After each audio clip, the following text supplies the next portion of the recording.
El sol de la tarde caía pesado sobre el valle, tiñendo de naranja y cobre los tejados del pueblo de San Lorenzo. Era esa hora del día en la que el polvo parece suspenderse en el aire, como si el tiempo mismo decidiera tomarse un descanso antes de dar paso a la noche. En medio de ese silencio dorado, solo se escuchaba el sonido rítmico y cansado de un martillo golpeando la madera. Juan secó el sudor de su frente con el dorso de la mano. Sus manos eran mapas de su propia historia encallosas, grandes, con las uñas siempre bordeadas de un rastro oscuro de tierra o barniz, y cicatrices que recordaban errores de juventud o descuidos por fatiga. Juan era constructor, el mejor del valle, decían algunos. O al menos, el más experimentado. Llevaba más de 40 años levantando muros, techando refugios y asegurando cimientos para los vecinos de la comarca. Pero Juan estaba cansado. No era solo un cansancio físico, de esos que se curan con una buena cena y 8 horas de sueño. Era un cansancio del alma, una erosión lenta provocada por décadas de trabajo duro y recompensas escasas. Miraba sus botas gastadas, cubiertas de cal, y luego miraba las casas de los demás. Casas hermosas, sólidas, donde familias reían y crecían. Él las había construido, pero su propia casa, allá abajo en la parte más humilde del pueblo, seguía teniendo goteras en el invierno y corrientes de aire que hacían silbar las ventanas en otoño. Solo un trabajo más, susurró para sí mismo, dejando el martillo sobre el banco de trabajo. Solo uno más y me retiro. Pero tiene que ser el grande. Juan sentía que la vida le debía algo. Sentía que había sido demasiado honesto, demasiado meticuloso, y que esa rectitud no le había traído la prosperidad que veía en los comerciantes o en los terratenientes para los que trabajaba. La amargura, como una hiedra invisible, había empezado a trepar por los muros de su corazón, cubriendo poco a poco su orgullo profesional. Fue entonces cuando apareció Don Aurelio. Don Aurelio era un hombre de presencia imponente, un comerciante que había hecho fortuna viajando por mares lejanos, trayendo sedas y especias que nadie en San Lorenzo había olido jamás. Había estado ausente durante años, pero había decidido regresar a su tierra natal para establecerse definitivamente. Llegó al taller de Juan una mañana neblinosa, vestido con un abrigo de lana fina que contrastaba con el aserrín que flotaba en el aire del taller. «Maestro Juan», dijo don Aurelio con una voz grave y amable, «me han dicho que usted es el hombre que convierte la madera y la piedra en hogar». Juan asintió, limpiándose las manos en su delantal. «Hago lo que puedo, señor. Mis muros no se caen, si es eso a lo que se refiere». El comerciante sonrió. «Busco algo más que muros que no caigan. Me voy a un último viaje, una travesía larga para cerrar mis negocios en el extranjero. Estaré fuera 6 meses. Quiero que, durante mi ausencia, construya una casa en la colina más alta del pueblo, en el terreno que compré hace años. Quiero que sea la mejor casa que haya construido jamás». Don Aurelio sacó una bolsa de cuero pesado y la puso sobre la mesa. El sonido metálico de las monedas al chocar entre sí hizo que el corazón de Juan diera un vuelco. «Aquí tiene el presupuesto, no escatime en nada. Quiero la mejor madera de roble, el mejor mármol para los suelos, los ladrillos más cocidos y resistentes. Quiero que sea una joya. Cuando regrese, quiero entrar en ella y sentir que he llegado a mi destino final. Confío en usted plenamente.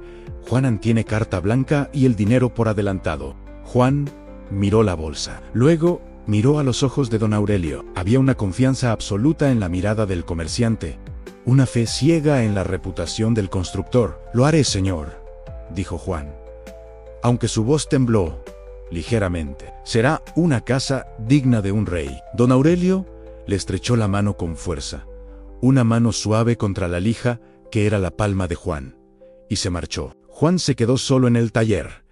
Abrió la bolsa. El brillo del oro iluminó la penumbra del cuarto. Nunca había tenido tanto dinero junto en toda su vida. Podía sentir el peso de la jubilación en sus manos. Podía ver los días de descanso, los viajes que nunca hizo con su esposa, los regalos para sus nietos, y entonces la idea surgió, no como un grito, sino como un susurro seductor en la parte trasera de su mente. «Nadie notará la diferencia». La frase flotó en el aire, mezclándose con el olor a pino. Si compro materiales de segunda, si uso madera común en lugar de roble, si rebajo el cemento con más arena, la casa se verá igual. Será bonita por fuera y la diferencia será mi verdadera jubilación, es mi oportunidad. La vida me debe esto.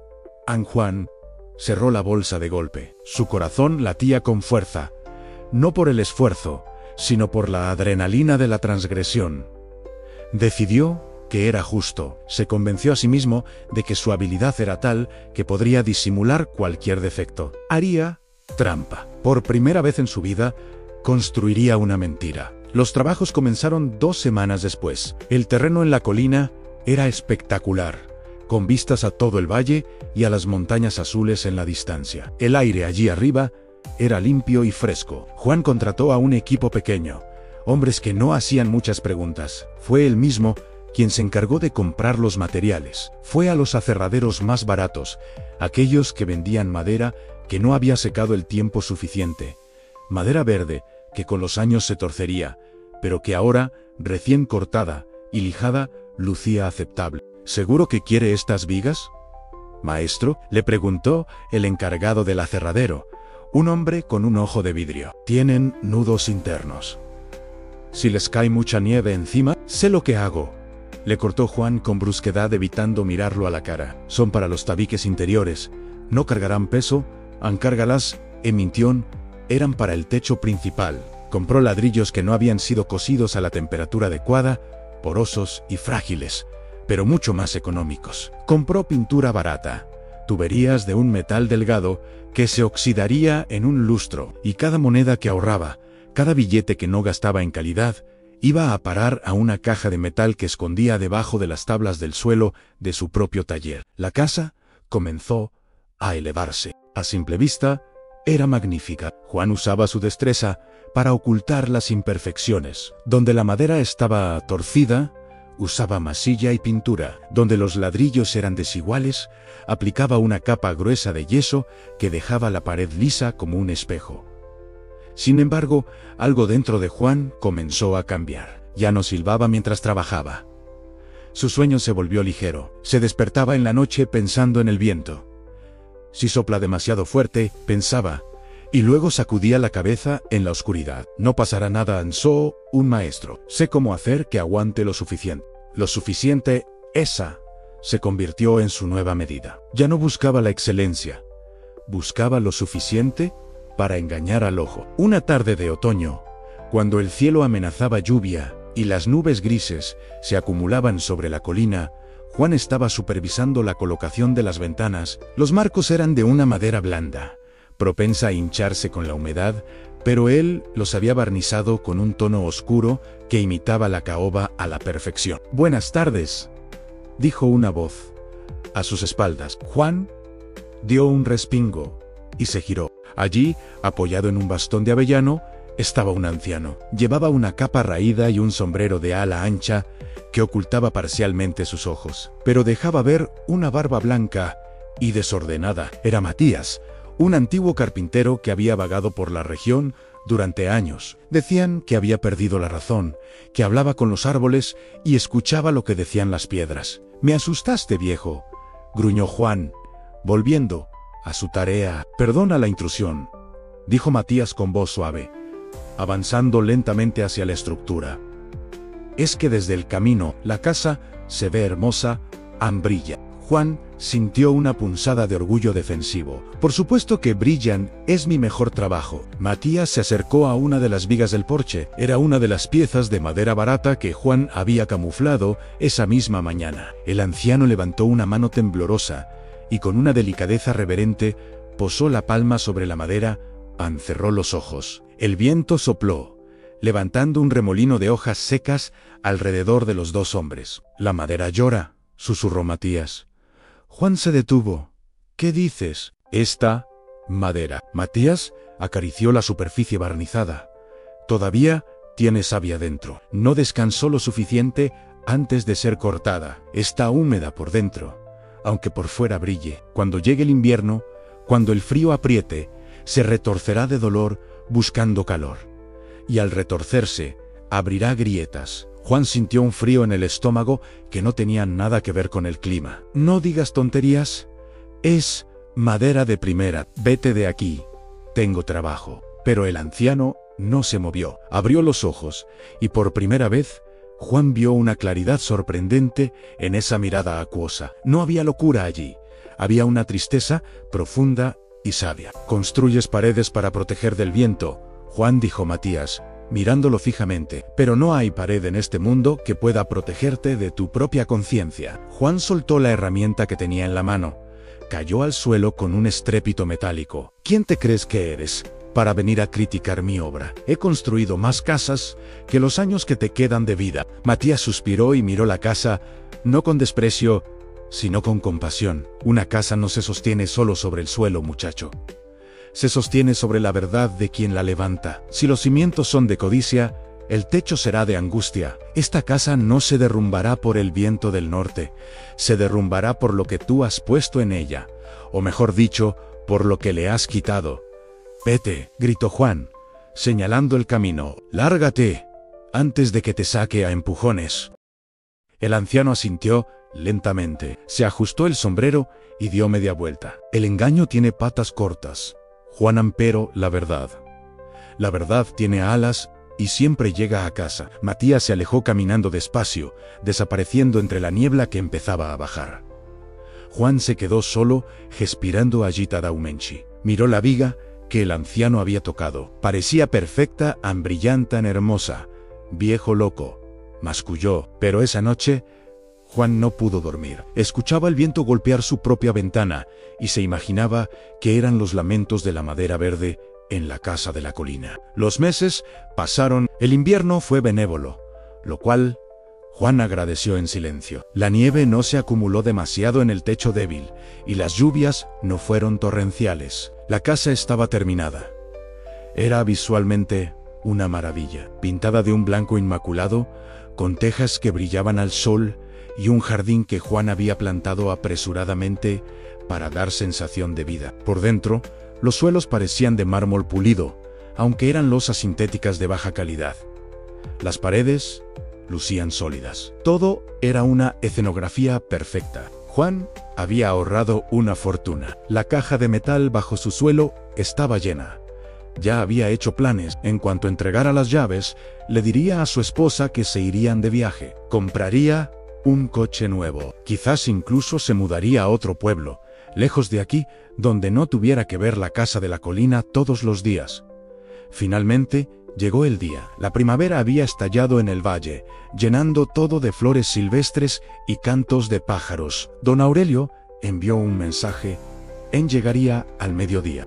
Juan se vistió con su mejor traje, se peinó el cabello gris y subió a la colina. La casa lo esperaba, resplandeciente bajo el sol del mediodía. Por un momento, Juan casi se creyó su propia mentira. Anse veía tan bien. Quizás el viejo Matías estaba equivocado. Quizás su habilidad era suficiente para mantener la farsa por siempre. Escuchó el sonido de un carruaje. Don Aurelio bajó, acompañado de su esposa y dos niños pequeños que corrían y reían. El comerciante parecía más viejo, más cansado por el viaje, pero sus ojos brillaban de emoción. «Juan», exclamó don Aurelio, abriendo los brazos. «Amigo mío». Juan sintió un nudo en la garganta al escuchar la palabra amigo. «Bienvenido, don Aurelio. El trabajo está terminado». El comerciante se detuvo frente a la fachada. Miró hacia arriba, admirando los aleros, las ventanas. La puerta de entrada, que parecía de roble macizo aunque era pino teñido con un núcleo hueco. «SNE es magnífica», dijo don Aurelio, con la voz quebrada por la emoción. «Más hermosa de lo que imagina». Entraron en Juan, guió el recorrido, sintiendo que caminaba sobre hielo fino. «Aquí está el salón principal», dijo Juan, señalando la chimenea en amplio y luminoso. Don Aurelio pasó la mano por la repisa de la chimenea. «Sólida se siente la fuerza de tu trabajo». Juan subieron las escaleras. Cada vez que un escalón crujía levemente, el corazón de Juan se detenía, pero los niños reían y saltaban, cubriendo cualquier sonido sospechoso. «Y estas son las habitaciones», mostró Juan, orientadas al este para recibir el sol de la mañana. La esposa de don Aurelio estaba encantada. «Es un sueño hecho realidad», dijo ella, mirando por la ventana. La vista es perfecta. Al terminar el recorrido, salieron al porche delantero. El sol comenzaba a bajar, bañando el valle en una luz dorada, muy parecida a la de aquella tarde en la que Juan decidió hacer trampa. Don Aurelio se volvió hacia Juan An. Su rostro estaba serio, pero sus ojos rebosaban gratitud. «Juan», dijo el comerciante, poniendo una mano sobre el hombro del constructor, «hemos viajado mucho. Hemos visto palacios y mansiones en tierras lejanas, pero nada se compara con volver a casa y saber que fue construida por manos honestas». Juan bajó la mirada, incapaz de sostener los ojos del hombre. «Solo hice mi trabajo, señor». «No, hiciste más que eso», continuó don Aurelio. «Cumpliste tu palabra cuando yo no estaba para vigilarte. Usaste lo mejor, trabajaste con el corazón. Eso, en estos tiempos, vale más que todo el oro que te di». Juan sintió que el sudor frío le bajaba por la espalda. Solo quería que le diera el resto del pago si es que había algún bono y marcharse. Quería huir de allí, tomar su dinero sucio y desaparecer. Don Aurelio metió la mano en su bolsillo, pero en lugar de una bolsa de monedas, sacó un juego de llaves doradas atadas con una cinta roja de terciopelo. Se hizo un silencio. El viento sopló suavemente, agitando la cinta roja. «Juan», dijo don Aurelio con una sonrisa tierna, «te dije que esta casa era para cerrar mis negocios y retirarme. Pero no te dije toda la verdad». El comerciante tomó la mano de Juan, le abrió la palma y depositó las llaves en ella. El metal estaba frío, pero a Juan le quemó la piel. «Yo ya tengo mi casa, la vieja casona de mis padres, en el centro del pueblo. Esa es suficiente para mí, esta casa. Esta casa no la construí para mí». Juan levantó la vista, confundido, con el pulso martillándole en las sienes. «Señor, no entiendo. He observado tu trabajo durante años, Juan», explicó don Aurelio. «He visto cómo te esfuerzas, cómo has trabajado toda tu vida para otros, viviendo tú mismo en condiciones modestas. Quería hacer algo por ti. Quería darte el regalo que mereces por una vida de honestidad y esfuerzo». Don Aurelio cerró los dedos de Juan sobre las llaves. «Esta casa es tuya, Juan. Es mi regalo para ti y para tu familia, para que pases tus últimos años rodeado de la calidad y la seguridad que siempre has dado a los demás. Disfrútala. Te la has ganado ladrillo a ladrillo». El mundo de Juan se detuvo. El sonido de los pájaros desapareció. La risa de los niños se desvaneció. Solo quedó un zumbido ensordecedor en sus oídos. Miró las llaves en su mano. Brillaban bajo el sol. Luego miró la casa. De repente, ya no veía la fachada hermosa ni la pintura blanca. Sus ojos de constructor, ahora despojados del velo de la codicia, vieron la verdad desnuda. Vio las vigas podridas ocultas bajo el yeso, listas para ceder ante la primera nevada fuerte. Vio las tuberías delgadas que reventarían en el primer invierno, inundando los suelos que él mismo había pegado con pegamento barato. Vio el cableado eléctrico de mala calidad, una chispa esperando nacer dentro de las paredes de madera seca. Sintió el frío que entraría por las ventanas mal selladas. Vio a sus propios nietos durmiendo bajo ese techo que él sabía que era una trampa. «Juan», preguntó don Aurelio, preocupado por la palidez repentina del constructor, «¿estás bien? ¿Es demasiada la emoción?». Juan abrió la boca, pero no salió ningún sonido. Sus rodillas temblaron y tuvo que apoyarse en la barandilla del porche, la barandilla que él sabía que estaba sujeta con clavos demasiado cortos. Sintió como la madera cedía levemente bajo su peso. Un terror absoluto lo invadió. Había construido su propia desgracia. Había diseñado su propio castigo. Cada centavo que había robado, cada atajo que había tomado, ahora se cernía sobre la seguridad de las personas que más amaba en el mundo. «Gracias», logró susurrar, con una voz que sonaba como si viniera de un pozo profundo y oscuro, pero no era gratitud. Era el sonido de un hombre que se rompe. Don Aurelio, ajeno al drama interno, le dio unas palmadas en la espalda. «No tienes que agradecer nada, es justicia.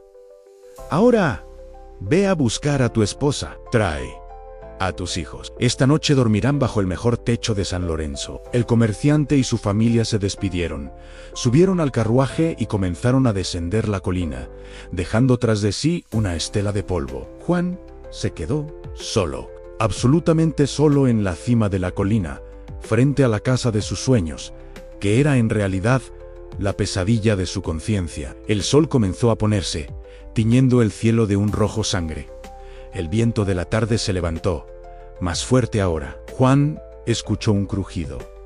Venía del interior de la casa, un sonido seco, como un hueso rompiéndose. Era la madera verde, contrayéndose con el cambio de temperatura. La madera llora, había dicho el viejo Matías. Juan apretó las llaves en su puño hasta que los bordes del metal le cortaron la piel. Las lágrimas comenzaron a rodar por sus mejillas, surcando la suciedad y las arrugas de su rostro. No podía vivir allí, no podía traer a su familia aquí. Tendría que confesar o tendría que gastar todo el dinero que había robado, y mucho más, para arreglar lo que él mismo había estropeado. Tendría que arrancar las paredes, levantar los suelos, reforzar los cimientos. El trabajo sería el doble, el coste sería el triple, y la vergüenza sería eterna. Se sentó en los escalones del porche, con la cabeza entre las manos, admiró sus manos, las mismas manos que habían construido tantas cosas buenas en el pasado y que ahora, por un momento de debilidad, habían arruinado su futuro. Entendió entonces, con una claridad dolorosa, que la vida es un proyecto de construcción constante. Cada día, cada acción, cada palabra, es un ladrillo que colocamos. A veces pensamos que podemos esconder los materiales baratos, las mentiras, la pereza o la maldad, cubriéndolos con una capa de pintura. Pensamos que es para el otro, para el cliente, para el jefe, para el vecino, pero al final, siempre descubrimos que la casa que estamos construyendo es la casa en la que nosotros mismos tendremos que vivir. La noche cayó sobre San Lorenzo, las luces del pueblo se encendieron abajo en el valle, parpadeando como pequeñas esperanzas. Juan se puso de pie. Le dolía el cuerpo, pero más le dolía el alma. Abrió la puerta de la casa. La oscuridad del interior lo recibió. Sabía lo que tenía que hacer. No sería fácil, no sería rápido. Le costaría sus ahorros, su descanso y quizás su orgullo. Pero no podía permitir que su familia viviera en una mentira. Respiró hondo. El aire olía a pintura fresca y a madera húmeda. Mañana, susurró a la oscuridad, mañana empezaré a deshacerlo y lo construiré de nuevo, pero esta vez será de verdad. Cerró la puerta tras de sí, guardó las llaves en su bolsillo y comenzó a caminar de regreso a su vieja casa, bajo la luz de las estrellas, con el paso lento de quien ha aprendido la lección más dura de todas, pero que aún tiene tiempo para corregir el rumbo. Si esta historia ha movido algo dentro de ti, si te ha hecho pensar en los ladrillos que pones cada día en tu propia vida, te invito a que te quedes con nosotros. Un pequeño gesto tuyo, como suscribirte o compartir este relato, nos ayuda a seguir construyendo juntos un espacio de reflexión y calma.